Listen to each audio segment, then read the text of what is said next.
प्यारे दोस्तों, मैं सैम सर आपके लिए लेके आया हूँ एक नई वीडियो। और ये जो मेरी नई वीडियो है ये ट्रिग्नोमेट्री की एक्सरसाइज 8.1 की है। एक्सरसाइज 8.1 के मैंने 2 वीडियो बनाए हैं और ये वीडियो पार्ट 1 है जिसमें मैंने 1 से लेकर 5 तक प्रश्न हल किए हैं। तो इससे पहले कि आप मेरी ये वीडियो देखें, आप गूगल जो यूट्यूब पे जाइए या गूगल पे जाइए, स्मिरू ठाकुर सर्च कीजिए और मेरे चैनल को सब्सक्राइब कीजिए और जो बेल आइकन है उसे दबाइए ताकि जो भी नए नए वीडियो है वो आपको मिलते रहे। कमेंट कीजिए वीडियो कैसा बना है ताकि और अच्छे वीडियो मैं बना सकूं। और अगर वीडियो आपको अच्छा लगता है अपने फ्रेंड्स के साथ शेयर करें।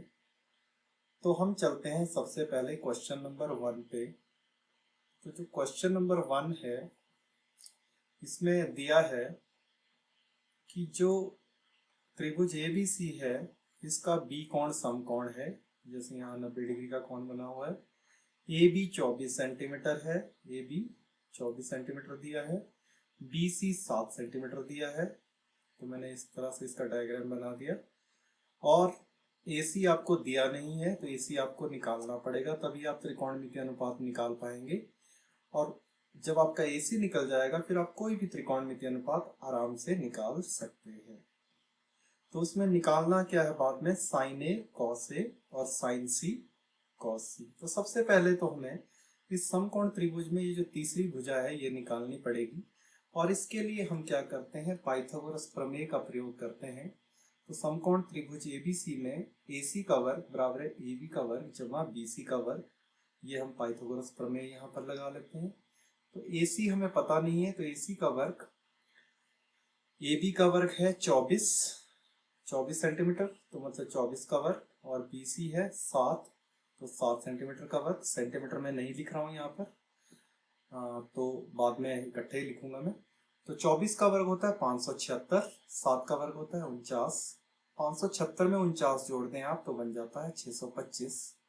तो AC का वर्ग 625 है। AC का वर्ग अगर 625 है तो AC कैसे निकलेगा, वर्ग दूसरी तरफ जाएगा तो वर्गमूल बन जाएगा। तो AC आ जाएगा प्लस माइनस वर्गमूल 625, क्योंकि वर्ग से जब भी हम वर्गमूल लेते हैं तो प्लस माइनस का चिन्ह जरूर लगाते हैं। तो AC आपके पास 25 सेंटीमीटर आ जाएगा, क्योंकि प्लस माइनस वर्गमूल 625 होता है 25।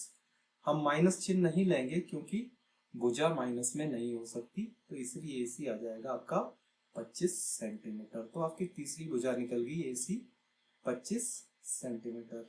तो अब आपने क्या करना है, साइन ए निकालना है। तो आप देख सकते हैं ए कोण ऊपर की तरफ को है, तो इसका मतलब समकोण के सामने वाली भुजा, समकोण के सामने वाले कोण का हमने त्रिकोणमितीय अनुपात निकालना है। तो 2 तरीके बताए थे मैंने, या तो आप इसको घुमा दीजिए, इस त्रिभुज को घुमा दीजिए, घुमा के लिखिए। या दूसरा तरीका ये है कि जो इसमें आपको परपेंडिकुलर दिख रहा है वो परपेंडिकुलर नहीं लेंगे आप, परपेंडिकुलर लेंगे दूसरा वाला। तो ये परपेंडिकुलर आपका आ जाएगा और ये बेस आ जाएगा। तो आपको ये याद रखना है कि समकोण के सामने वाला जो कोण होता है, ठीक है, उसको ही हम बेस लेते हैं। तो समकोण के सामने ये कोण है तो हम बेस लेंगे इसमें AB को। तो इसका मतलब ये बेस हो जाएगा तो परपेंडिकुलर हो जाएगा आपका BC मतलब 7। तो साइन ए आ जाएगा परपेंडिकुलर बटा हाइपोटेन्यूज। तो परपेंडिकुलर यहाँ पर हम कितना लेंगे, जब हम कोण ए की बात कर रहे हैं परपेंडिकुलर आपका आ जाएगा 7, और हाइपोटेन्यूज तो वही रहता है 7/25। तो साइन ए आ गया आपका 7/25।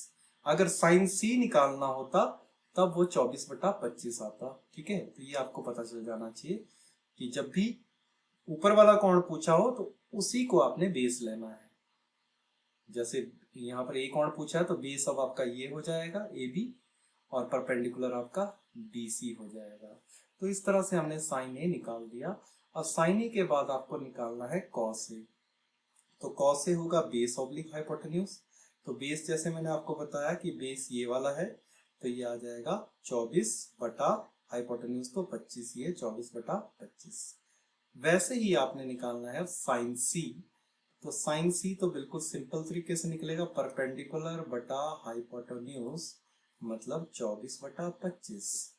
और कॉस सी बेस बटा हाइपोटेन्यूज, तो बेस आपका ये है 7, हाइपोटेन्यूज है 25, तो 7/25। और अगर आप एक बात ध्यान से देखें यहाँ पर कि बेसिकली जो साइन ए है वो कॉस सी के बराबर है और कॉस ए है वो साइन सी के बराबर है। तो अगर कोई त्रिभुज ए बी सी हो जिसमें कोण ए और कोण सी दो न्यून कोण हैं, तो साइन ए कॉस सी के बराबर होता है और कॉस ए साइन सी के बराबर होता है। ये चीज आप याद भी रख सकते हो, आगे भी आपको काम आएगी। तो ये हो गया आपका पहला प्रश्न। वैसे ही दूसरा प्रश्न, दूसरे प्रश्न पे हम चलेंगे। तो दूसरा प्रश्न है, ये आकृति दी हुई है आपको, इसमें tangent P minus cotangent R का मान आपने ज्ञात करना है। तो ये प्रश्नावली, यहाँ से एक प्रश्न जरूर बनता है, तो इसलिए बड़े ध्यान से करें इस प्रश्नावली को। तो यहाँ पर भी देख सकते हैं आप, ये आकृति जो दी है इसमें दो भुजाएं दी हैं। पहले आपको तीसरी भुजा जो बेस है वो आपको निकालना है पाइथागोरस प्रमेय का प्रयोग करके। और जैसे ही आपका बेस निकल जाएगा फिर आप टेंजेंट P का मान भी निकाल सकते हैं, कोटेंजेंट R का मान भी निकाल सकते हैं, फिर उन दोनों को माइनस भी कर सकते हैं। तो हम सबसे पहले तो तीसरी भुजा निकालेंगे पाइथागोरस प्रमेय का प्रयोग करके। तो समकोण त्रिभुज PQR में ये जो PR है ये विकर्ण है, इसका वर्ग PQ का वर्ग जमा QR के वर्ग के बराबर होगा। तो PR की वैल्यू हम पुट कर देंगे, तो PR आ जाएगा 13, तो 13 का वर्ग, PQ आ गया आपका 12 बराबर है 12 का वर्ग जमा QR का वर्ग। अब 12 के वर्ग को हम दूसरी तरफ ले जाएंगे तभी हमारा QR निकल पाएगा। तो QR का वर्ग हो जाएगा 13 का वर्ग माइनस 12 का वर्ग। अब 13 का वर्ग होता है 169 और 12 का वर्ग होता है 144, और 169 में से 144 माइनस करेंगे तो आ जाएगा 25। अब QR का वर्ग आपका 25 आ गया है, तो QR आ जाएगा प्लस माइनस वर्गमूल 25, जैसा हमने पिछले एग्जांपल में किया था। और 25 का वर्गमूल होता है 5, तो QR आपका आ जाएगा 5 सेंटीमीटर। तो इसलिए तीसरी भुजा हमने निकाल दी 5 सेंटीमीटर। अब क्योंकि तीनों भुजाएं हमें पता है, अब हम टेंजेंट P भी निकाल सकते हैं, कोटेंजेंट R भी निकाल सकते हैं। तो टेंजेंट P की वैल्यू होती है परपेंडिकुलर बटा बेस, और P कोण क्योंकि ऊपर वाला है तो इसलिए परपेंडिकुलर हमें ये वाला लेना पड़ेगा, जैसे मैंने आपको पहले बताया। तो परपेंडिकुलर हो जाएगा 5 और बेस हो जाएगा 12, तो टेंजेंट P आ जाएगा 5/12। वैसे ही कोटेंजेंट R निकालेंगे, तो R कोण क्योंकि समकोण के सामने ही है तो इसलिए इसमें कोई दिक्कत नहीं है। तो ये हो जाएगा बेस बटा परपेंडिकुलर, अब बेस 5 है और परपेंडिकुलर 12 है, तो कोटेंजेंट R आ जाएगा 5/12। अब हम निकालेंगे टेंजेंट P और माइनस कोटेंजेंट R का मान। तो tangent P minus cotangent R हो जाएगा 5/12 माइनस 5/12 मतलब 0। तो देखिए कितना आसान प्रश्न था ये। वैसे ही चलते हैं हम अगले प्रश्न पे। तो जो अगला प्रश्न है इसमें दिया है आपको, यदि साइन ए 3/4 हो तो कॉस ए और टेंजेंट ए का मान परिकलित कीजिए। तो साइन ए 3/4 होने का मतलब है कि जो आपका परपेंडिकुलर और हाइपोटेन्यूज को जब आप भाग करेंगे तो उससे 3/4 आएगा। ये तभी हो सकता है अगर आपका परपेंडिकुलर 3K हो, जहां के कोई भी गुणज हो सकता है जो उनका उभयनिष्ठ गुणज या कॉमन गुणज जो है, और वैसे ही जो आपका हाइपोटेन्यूज है विकर्ण है वो 4K है, तभी इन दोनों का जो अनुपात है जो वो 3K/4K आ जाएगा, मतलब 3/4 आ जाएगा। तो इसका मतलब साइन ए अगर 3/4 है तो इसका मतलब ये जो परपेंडिकुलर है आपका BC ये 3K है और हाइपोटेन्यूज जो है आपका विकर्ण वो 4K है। तो जैसे पिछले दो प्रश्न किए हमने वैसा ही प्रश्न है। दो भुजाएं दी है, आपको तीसरी भुजा निकालनी है। जैसे ही आप तीसरी भुजा निकाल दोगे तो आप कॉस ए और टेंजेंट ए का मान आराम से निकाल सकते हो।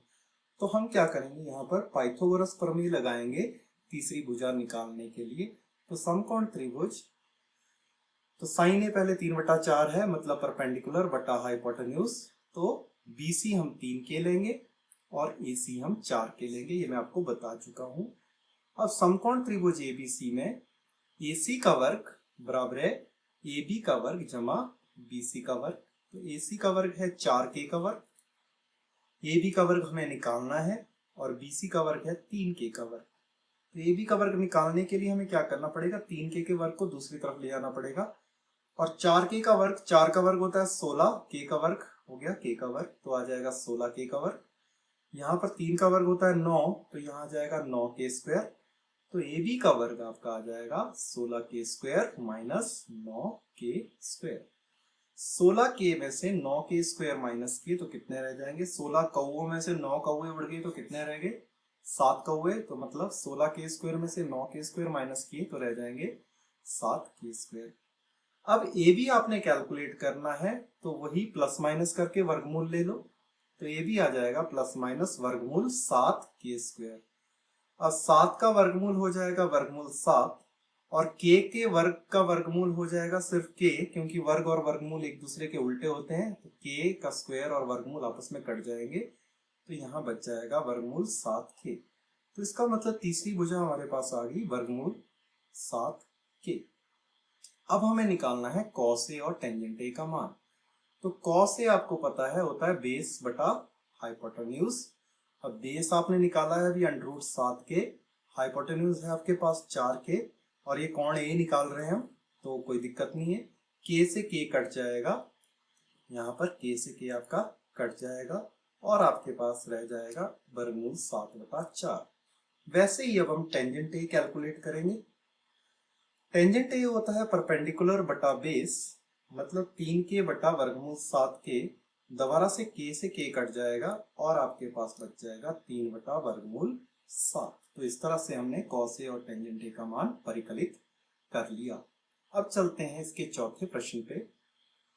तो जो चौथा प्रश्न है आपका ये दिया है कि यदि 15 कॉट ए बराबर 8 हो तो साइन ए और सीकेंट ए का मान ज्ञात कीजिए। तो देखिए लगभग वैसा ही प्रश्न है। 15 कॉट ए आपको 8 दिया है, तो यहां से आप कॉट ए निकाल लीजिए, कॉट ए आ जाएगा 8/15। तो कैसे करेंगे इसको वो बता रहा हूं मैं। तो 15 कॉट ए आपको 8 दिया है, तो इसका मतलब कॉट ए आ जाएगा, 15 को दूसरी तरफ ले जाइए, 8/15।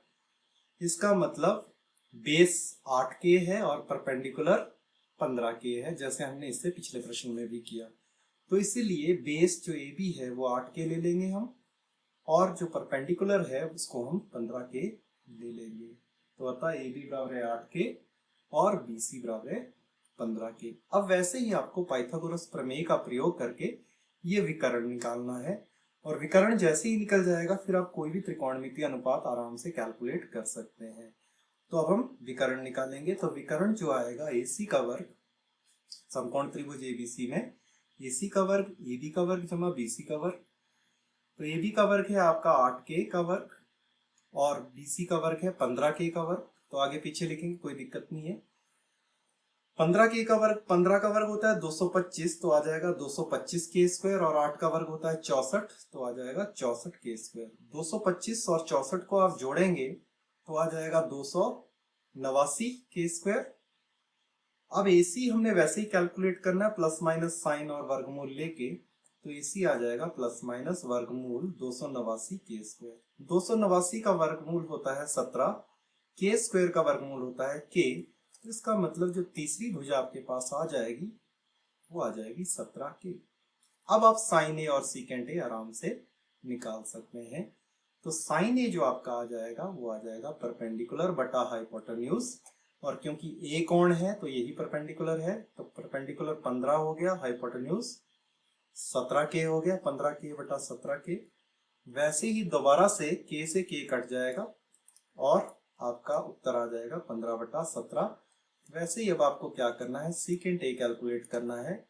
तो सीकेंट ए कॉस ए का उल्टा होता है, मतलब हाइपोटेन्यूज ऑब्लिक बेस होता है। हाइपोटेन्यूज आपका 17K है और बेस आपका 8K है। K से K कट जाएगा और आपका उत्तर आ जाएगा 17/8। देखिए कितने आसान प्रश्न है ये। वैसे ही अंतिम प्रश्न इस वीडियो का, यदि सीकेंट थीटा बराबर है 13/12 हो तो अन्य सभी त्रिकोणमितीय अनुपात परिकलित कीजिए। तो सीकेंट थीटा 13/12 होने का मतलब है कि सीकेंट थीटा होता है आपका हाइपोटेन्यूज ऑब्लिक बेस। इसका मतलब हाइपोटेन्यूज आपका 13 के है और बेस आपका 12 के है। तो हम इसको ऐसे ही लिखेंगे कि ए बी 12 के है और ए सी आपका 13 के है। ये हमें पता चला सीकेंट थीटा के मान से। अब तीसरी भुजा हमें कैलकुलेट करनी है, वही पाइथागोरस प्रमेय का प्रयोग करके। तो हम पाइथागोरस प्रमेय का प्रयोग करेंगे। तो समकोण त्रिभुज एबीसी में AC का वर्ग बराबर है AB का वर्ग जमा BC का वर्ग। अब AC है आपके पास 13, तो आ जाएगा 13 का वर्ग, 13 के का वर्ग बराबर है AB है 12 के का वर्ग और BC हमें कैलकुलेट करना है। तो BC क्योंकि कैलकुलेट करना है तो इसको हम दूसरी तरफ ले जाएंगे। 13 का वर्ग होता है 169, 12 का वर्ग होता है 144, तो BC का वर्ग आ जाएगा आपके पास 169 के स्क्वायर माइनस 144 के स्क्वायर। 169 में से 144 माइनस करेंगे तो रह जाएगा 25 के स्क्वायर। अब BC हम कैलकुलेट कर सकते हैं प्लस माइनस और वर्गमूल लेके। तो BC आ जाएगा आपका प्लस माइनस वर्गमूल 25 के स्क्वायर। 25 का वर्गमूल होता है 5 और के स्क्वायर का वर्गमूल होता है के। तो इसका मतलब तीसरी भुजा आपके पास आ गई 5 के। अब सारे अनुपात हमने कैलकुलेट करने हैं। तो अन्य सभी त्रिकोणमितीय अनुपात कैलकुलेट करने हैं कोण ए के हमने। तो सबसे पहले लेंगे हम साइन ए, सॉरी ए नहीं, यहाँ पर थीटा है। तो साइन थीटा आ जाएगा परपेंडिकुलर बटा हाइपोटेन्यूज। परपेंडिकुलर है 5 के, हाइपोटेन्यूज है 13 के, तो 5 के बटा 13 के आ जाएगा। अब के से के कट जाएगा और आपके पास बच जाएगा 5 बटा 13। वैसे ही और त्रिकोणमितीय अनुपात भी बता देता हूं आपको। वैसे ही कॉस थीटा की बात करें अगर हम, तो कॉस थीटा हो जाएगा आपका बेस बटा हाइपोटेन्यूज। बेस है 12 के, हाइपोटेन्यूज है 13 के, तो 12 के बटा 13 के आ जाएगा और के से के कट जाएगा दोबारा से, तो रह जाएगा आपके पास 12 बटा 13। अब कॉस के बाद आ गया आपका टेंजेंट थीटा, और टेंजेंट थीटा होता है परपेंडिकुलर बटा बेस। परपेंडिकुलर है 5 के, बेस है 12 के, तो 5 के बटा 12 के आ जाएगा। दोबारा से के कट जाएगा और उत्तर आ जाएगा आपका 5 बटा 12। अब टेंजेंट थीटा के बाद आपका आता है कोसिकेंट थीटा। तो कोसिकेंट थीटा साइन थीटा का उल्टा होता है। तो साइन थीटा अगर 5 बटा 13 है तो कोसिकेंट थीटा अपने आप 5 बटा 13 का उल्टा मतलब 13 बटा 5 आ जाएगा।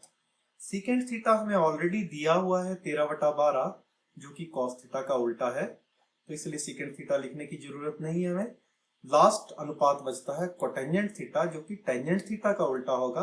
तो टेंजेंट थीटा क्योंकि 5 बटा 12 है तो कोटेंजेंट थीटा आपका 12 बटा 5 हो जाएगा। तो इसी तरह मेरे इस त्रिकोणमिति के एक्सरसाइज 8.1 के वीडियो का फर्स्ट पार्ट यहीं पर खत्म होता है। Thank you.